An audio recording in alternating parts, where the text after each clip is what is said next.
guys, welcome back to the channel. Next vlog KE, and with another update here from the Talanta Stadium. In this video, it's a short one. Sorry, so there is no much update. And from here, by the roadside, you can get a clear view of the curtain wall. It really looks amazing at this point, and also at the footbridge yet to be constructed. I don't know whether there is any plan for that. They're always my first stop ever to get the view of the Talanta Stadium. I really love it. So let's jump in and see the interior.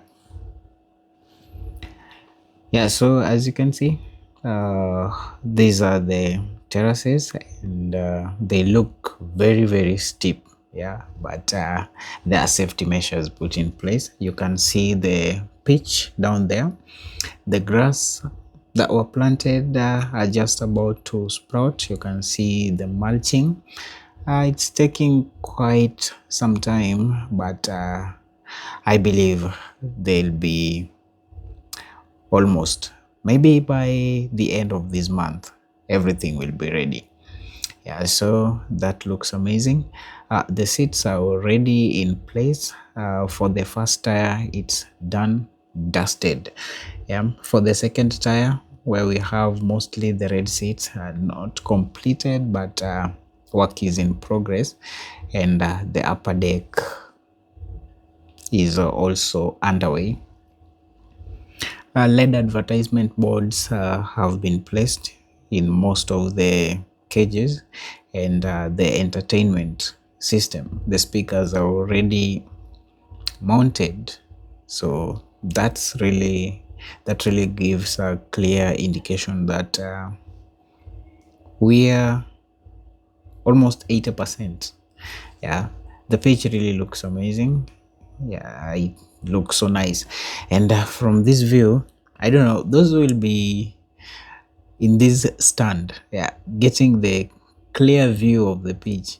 Actually, I prefer being up here rather than being downstairs. The first they don't get the clear view of the stadium, unlike those who are at the top deck. Yeah, the screen is right there. Yeah, for those who won't be able to see the pitch clearly, they will depend on those massive screens for the view. Yeah, actually my main interest while taking this video was to show you the grass. Yeah, unfortunately they've not started sprouting, but I'm sure in the next few weeks they will be there, and I can't really wait to see the pattern. Yeah, how they will grow in terms of the color. Where you've seen in most stadiums, you'll get a strip running from one end to the other end with dark green grass, then another strip with the light green grass end to end. So I can't really wait enough to see that. That was my main point for this video. Unfortunately, the grass hasn't sprouted yet, but in the next few weeks we expect that. So as I said, this was just a short video to show you the progress of the stadium. In the next video, I'll do a more comprehensive one to cover everything that you are interested in. I always know your interest, so keep watching, and I will see you in the next one.